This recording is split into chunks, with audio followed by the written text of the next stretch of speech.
नमस्कार मित्रांनो, स्वागत आहे तुमचं आपल्या एका नवीन व्हिडिओमध्ये। आज आपण आले आहोत माता सप्तशृंगी वणीगडावर। आहे रुपयाचं गेट आहे आणि ती आहे तिकीट घर आणि हे आहे तिकीट पर पर्सन 110 रुपये 20/7/2024। तर इथून रुपये आहे आणि जर तुम्हाला स्टेअरने जायचं असलं तर 550 शिड्या आहेत, तर तुम्ही 550 स्टेअर चढून सुद्धा जाऊ शकता। आणि हे दोन्ही साईडचं येऊन जाऊन परतचं आहे। इथून रुपये आहे आणि तिकडून स्टेअर्स आहेत। आणि हे जे आहे हे आपली MSRTCच रुपये आहे बहुतेक, बघू आतमध्ये जाऊन। आणि ते तिथं TV दिसते, तिथं वरचं वणीगडावरचं सप्तशृंगी माताचा व्हिडिओ आहे लाईव्ह। तर चला जाऊया आतमध्ये आणि दर्शन वगैरे करू। रोपवे दाखवतो। सध्या पूर्ण धुकं आहे तर काहीच दिसत नाही आजूबाजूचं। बघा पूर्ण किती धुकं आहे, सगळीकडे फॉगच फॉग आहे।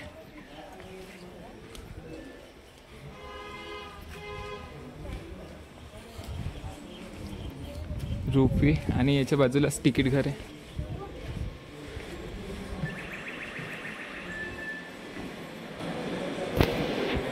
आतमध्ये बघा,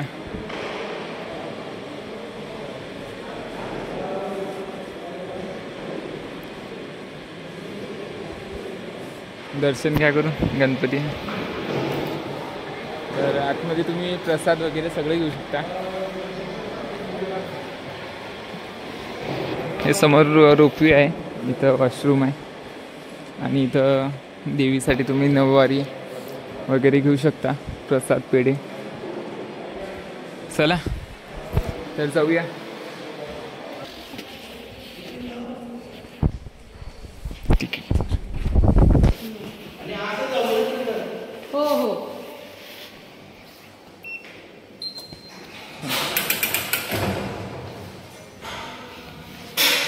QR स्कॅन करायचा।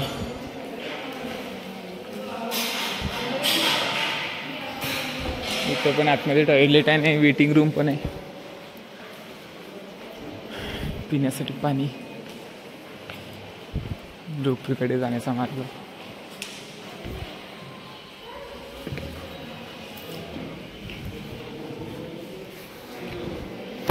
आणि रोपवे तुम्हाला 2 मिनिटात सोडत आणि स्टेअर 550 शिड्या आहेत चढायचं आणि नंतर उतरायचं।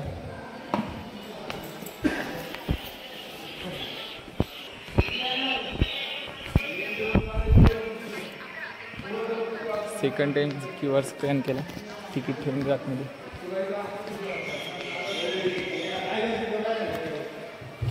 आणि हे आहे महाराष्ट्र शासनची रोपवेची बस आणि हे आहे गेट। बघू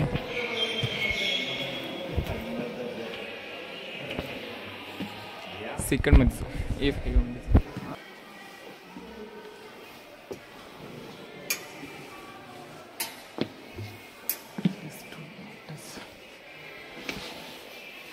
एका टायमाला 10 व्यक्ती आणि 1 2 3 4 1 2 3 4 5 6 डबे आहेत।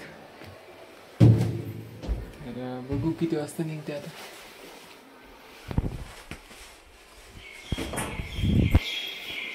काचेचा त्याला फुला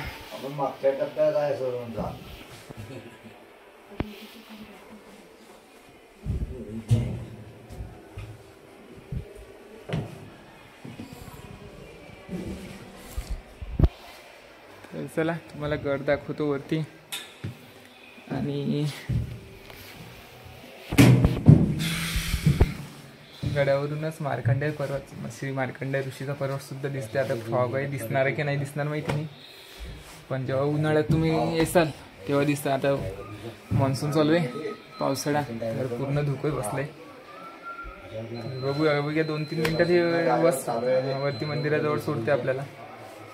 तर जर तुम्हाला हा व्हिडिओ आवडला तर या चॅनलला सबस्क्राईब करा।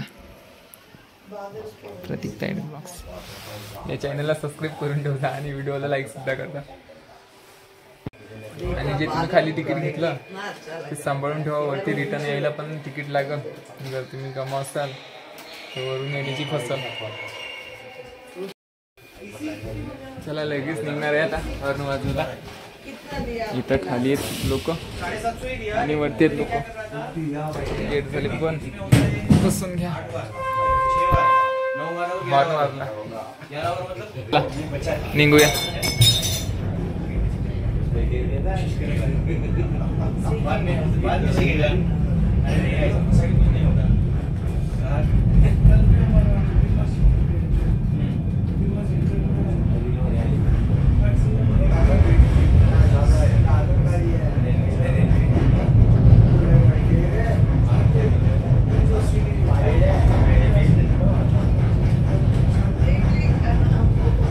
बाहेर दुःखायचं काही दिसत नाही.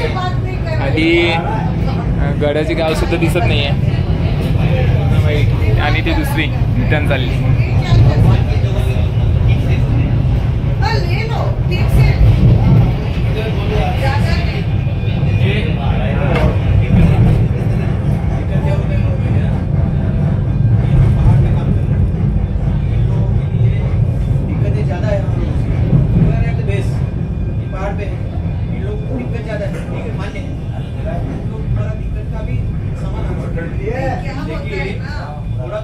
ईमानदारी का लिहाज करो ना. नहीं हमको डर लगता है. हमको गेला पाहिजे ना. तो गेला पाहिजे. तुम्ही डोंगरावरती आहेत हा विचार आम्ही करू.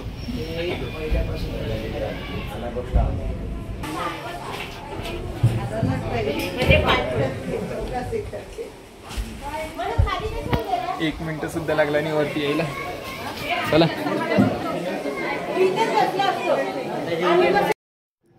नाशिक जिल्ह्यातील वणी येथील सप्तशृंगी माता ही देवी भागवत तसेच दुर्गा सप्तशती या दोन्ही ग्रंथात उल्लेखलेल्या 108 शक्तिपीठांपैकी महाराष्ट्रात असलेल्या देवीच्या 3.5 शक्तिपीठांपैकी हे अर्धशक्तिपीठ आहे. बाकीचे 3 शक्तिपीठ म्हणजेच कोल्हापूरची महालक्ष्मी, तुळजापूरची तुळजाभवानी व माहूरची रेणुका 18 हातांच्या या सप्तशृंगी देवीच्या दर्शनासाठी देशभरातून भाविक येतात. देवीची 18 भुजा सप्तशृंग रूप येथे पाहावयास मिळते. ही देवीची मूर्ती स्वयंभू आहे. येथील गाभाऱ्याला शक्तिद्वार, सूर्यद्वार आणि चंद्रद्वार असे 3 दरवाजे आहेत. या तिन्ही दरवाज्यातून देवीचे दर्शन घडते. या मंदिरात दरवर्षी शाकंभरी नवरोत्सवही साजरा केला जातो. देवीसमोरची सजावट फळे, फुले आणि भाज्यांनी केली जाते. देशातील 51 शक्तिपीठांपैकी एक असलेले हे स्थान देवी भागवत पुराणातही उल्लेखले गेले आहे. सतीच्या अग्नीत दग्ध झालेला देह घेऊन जेव्हा महादेव वनवन भटकत होते तेव्हा त्यातील उजवा हात या गडावर पडल्याचे मानले जाते. तसेच ओंकारातील आकार, उकार व मकार म्हणजेच 3 शक्तिपीठे, तर मकार म्हणजेच अर्धमंत्र म्हणजे सप्तशृंगीचे स्थान मानले जाते. दंडकाळात रामसीता वनवासात असताना देवीच्या दर्शनाला आल्याचे पौराणिक ग्रंथात उल्लेखलेले सापडते. पौराणिक कथानुसार महिषासुराचा वध केल्यानंतर देवीने विश्रांतीसाठी येथे वास्तव्य केले. महानुभावी लीळाचरित्रात असा उल्लेख आढळतो की राम रावण युद्धात इंद्रजिताचा शस्त्राने लक्ष्मण मूर्छा येऊन पडला त्यावेळी हनुमंताने द्रोणागिरी पर्वत नेला आणि द्रोणागिरीचा काही भाग खाली पडला. तोच हा सप्तशृंगी गड होय. देवीची मूर्ती 9 फूट उंचीची आहे. ही मूर्ती शेंदुराने लिपली आहे. देवी सप्तशृंगाने प्रत्येक हातामध्ये वेगवेगळी शस्त्र धारण केली आहेत. देवीला 11 वार पैठणी किंवा शालू प्रकारातील साडी लागते व चोळीला 3 वार खान लागतात. डोक्यावर सोन्याचा मुकुट, कर्णफुले, नथ आहे. तसेच गळ्यात मंगळसूत्र आणि पुतळ्याचे गाठले आहे. कमरपट्टा, पायात तोडे असे अलंकार देवीच्या अंगावर घालण्यात येतात.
मंदिर पहाटे 5 वाजता उघडते. 5:30 वाजता काकड आरती होते. 7 वाजता देवीच्या महापूजेला सुरुवात होते. या महापूजेमध्ये मूर्तीला पंचामृत स्नान घालण्यापासून ते 11 वार पैठणी अथवा 11 वार शालू नेसवून तिचा शृंगार केला जातो. पानाचा विडा मुखी दिला जातो. तसेच पेढा आणि वेगवेगळी फळे याचा नैवेद्य दाखवला जातो. 12 वाजता महानैवेद्य आरती होते. सायंकाळी 7 वाजता साज होतो व मंदिराचे दरवाजे रात्री 9 वाजता बंद होतात. पायरी मार्ग आणि इकडून आहे रोपवे मार्ग. तर चला आता परत जाऊ. हे आहे रोपवेकडे जाण्याचा मार्ग.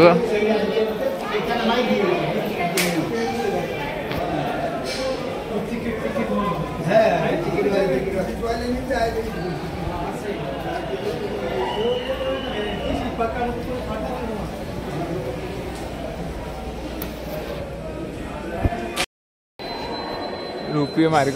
चला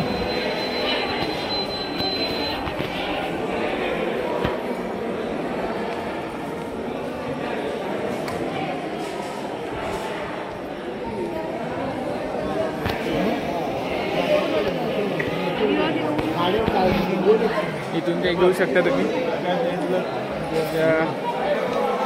तुम्हाला जर पूर्ण व्हिडिओ आवडला असेल तर व्हिडिओला लाईक करजा आणि चॅनलला सबस्क्राईब करजा.